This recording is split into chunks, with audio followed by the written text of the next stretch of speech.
What's up guys, Intricate Explorer here today. It's 23 degrees out in Denver, Colorado, and today I'm gonna break down how to Lyft drive while living in a Toyota Prius.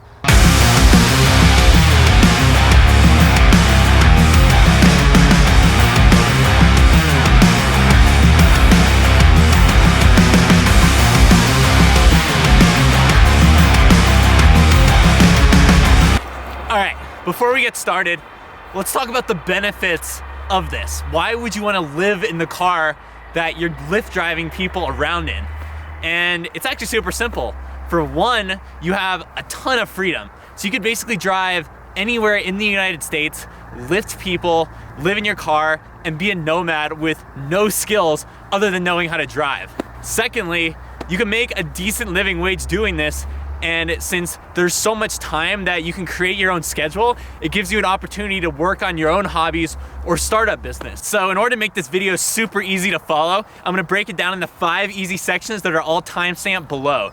First, I'm gonna talk about how to make your car look good for customers. Secondly, I'm gonna talk about how to make your car smell good. Third, I'm gonna talk about how to talk to people about this if they ask you where you live.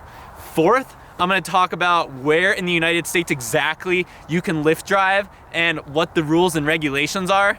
And fifth, I'm gonna talk about how much money you can make Lyft driving and some tips and tricks that I've discovered from doing it in various cities.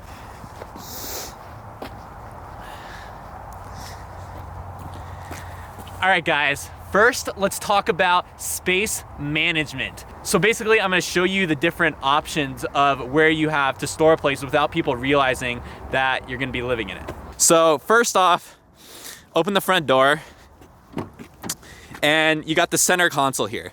So you can basically store anything you want in here without anyone really realizing it, because it's not gonna get in the way.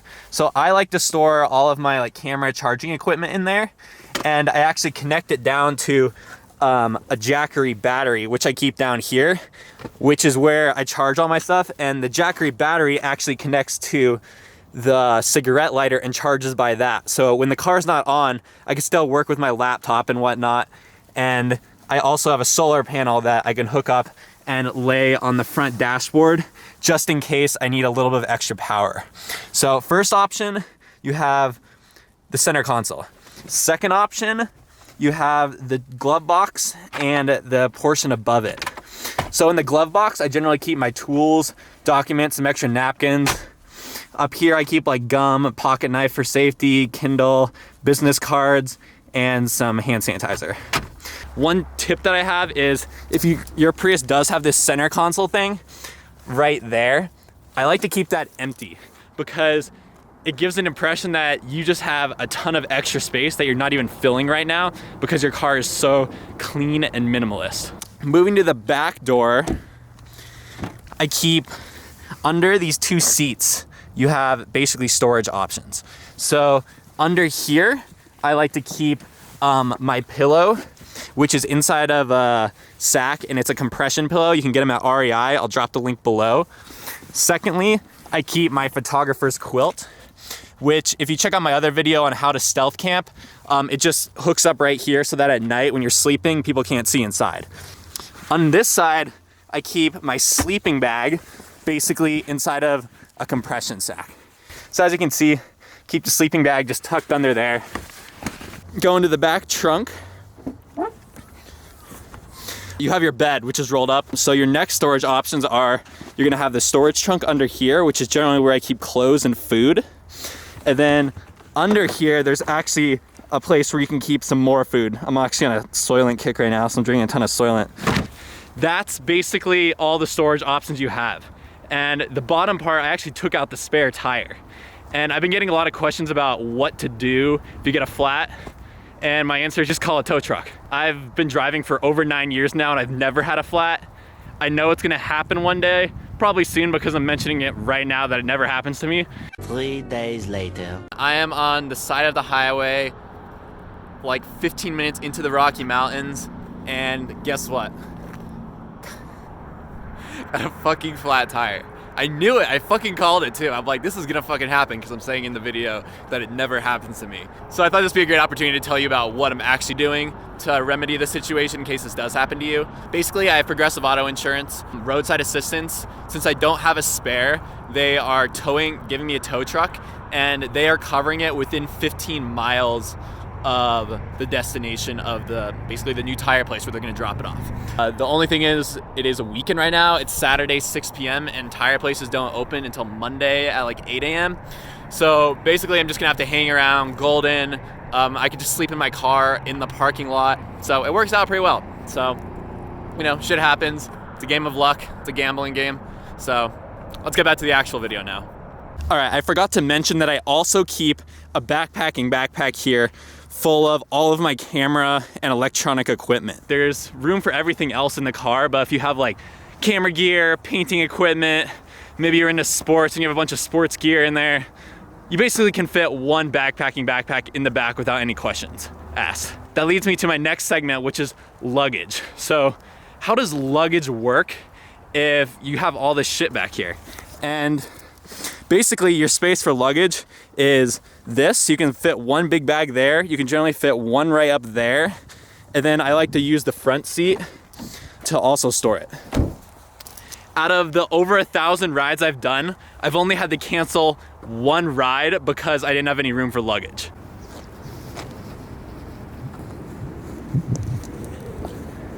All right, guys, let's talk about smell. So arguably, this is the most difficult thing to manage while living in your Prius, because when you're living in it, eating in it, shitting in it, I'm just kidding, it's gonna start to smell. Basically, there's a ton of small things and they all add up. So if you can mitigate all these little things, then your car will smell so fucking good, you don't even need an air freshener. First tip, always eat outside your car. Whenever I'm eating, I'll just put my feet like this and then just eat over the ground like this, so if things fall, they don't fall and smell up the entire inside of your car. Next, you're gonna wanna make sure you have these rain guards on your car. And what this allows you to do is roll down your window just slightly under it so you can have airflow throughout your car. So whenever I'm just parked somewhere, I literally just leave my window down just a tad under this. Can't even notice it's undone.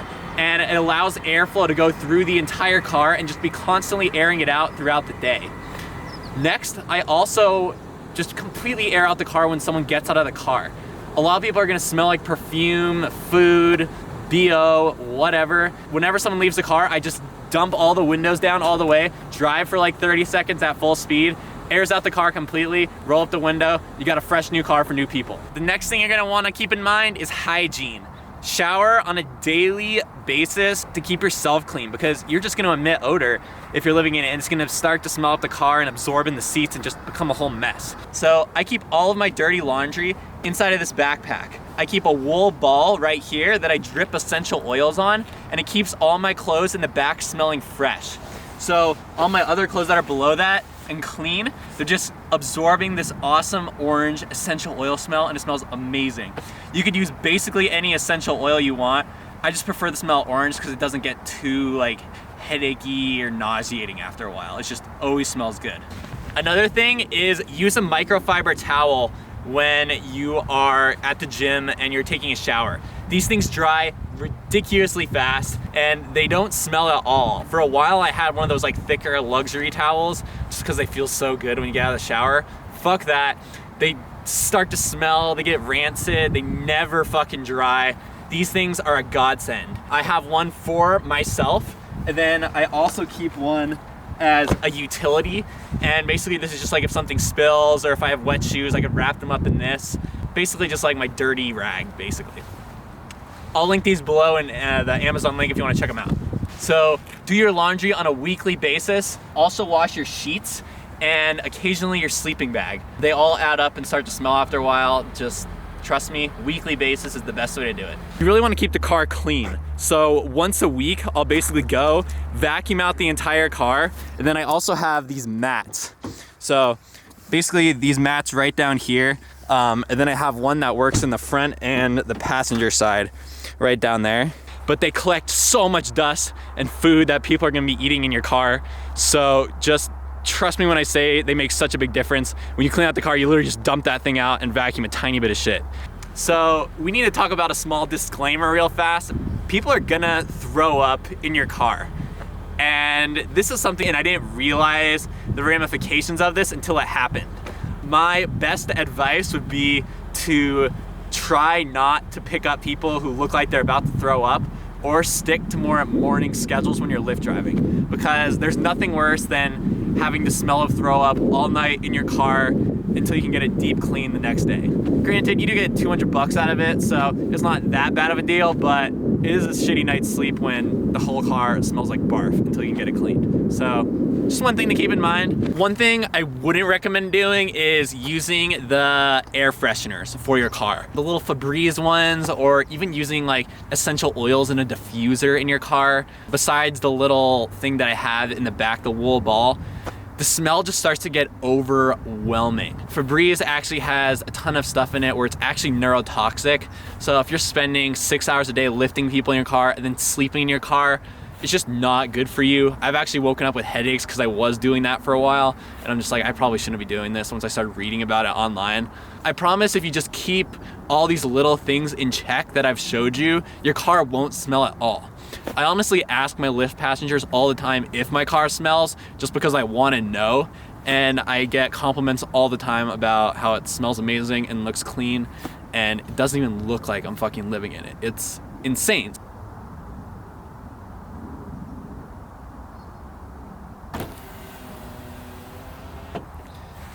Next, let's talk about how to deal with people asking you where you live, or if they notice that they think you're living in the car.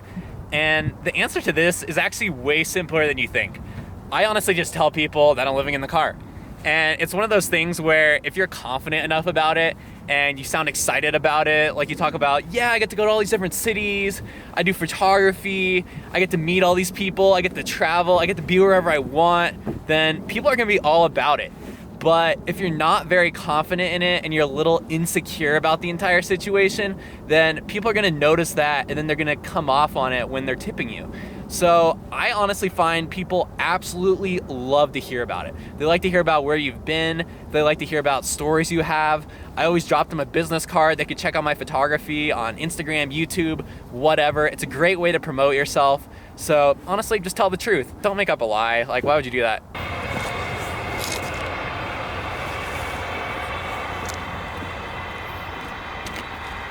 All right, let's take a second to talk about where in the US you can just start lifting. And the answer to this question is a little bit complicated, but luckily I've gone to quite a few states in the West and Midwest, and I've figured out a system for how to determine which states you can do it and which states you can't. There's 3 different kinds of states that I've determined. There's the states that you can just drive into and start lifting. You don't have to do anything. You just keep your app on and you'll start making money. Second kind of state are what I like to call buffer states. So these are states that need an additional couple requirements in order to get started. So for example, they might need a business permit from that state, or you might need to pass a certain medical test or driver's test. They generally take about 3 days to process all this information. Just stop by the Lyft hub and they'll get you all sorted out. Third kind of state are the states where you just can't do this at all. These are states that require an in-state driver's license. The good thing is there's very few of those kind of states. If you want to determine what type of city requirements / state requirements you need for that, you basically just go on the Lyft website.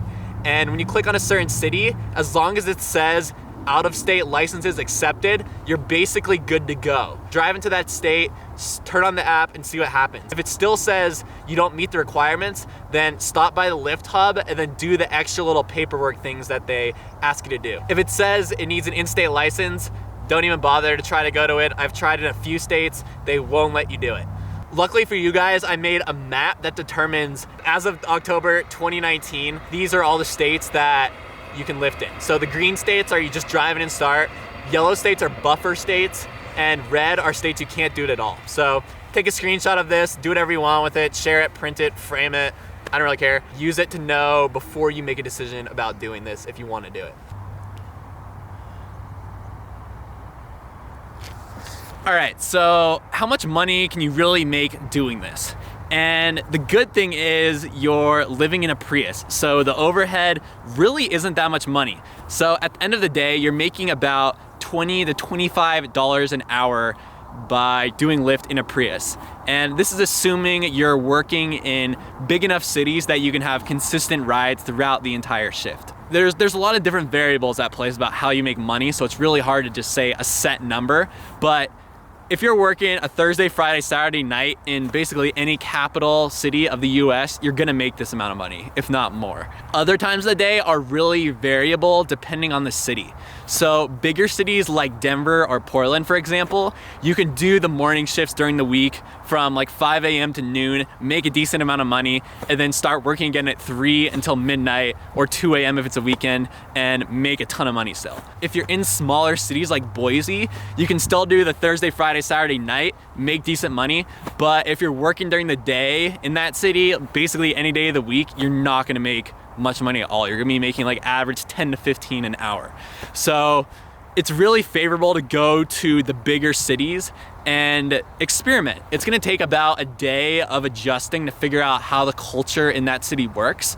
So I usually like to start by going to the downtown area, and that's generally where you're gonna make the most amount of money. The apps also give a little bit of a heat map that show you which areas to drive to make the most money, so that's good. Another thing to do is you really wanna write down and keep all the receipts for gas, vacuuming, car washes, oil changes, food you've eaten during shifts. Keep the receipts for all of that because you're gonna write it off in your taxes later on, and it's gonna save you a fuck ton of money. Another thing to keep in mind is that there's a lot of fucking controversy going on with Lyft right now. I don't know if you've checked the news, but there's people protesting, there's wage battles, they're threatening to like fire people because they might have to switch to making people actual employees. There's a ton of shit going on, so as of right now, everything in this video works, but I mean, literally tomorrow they can just cut pay off the board and this might not even be a sustainable solution anymore. Just keep that in mind before you just go buy a Prius and assume you're gonna live in it and lift around the United States. It is a gamble. Your whole lifestyle is basically at the mercy of one company's random ass decisions. So, you know, it's kind of living on the edge, but I think it's worth it to be able to do whatever the fuck you want. I mean, I've had a great time doing it. All right, guys, thanks for watching. I hope this was helpful for you. If you have any more questions, drop them below and I will answer every single one of you fuckers. If you found this video useful, drop me a like. Thanks for watching as always. I'll catch you guys next time. Peace.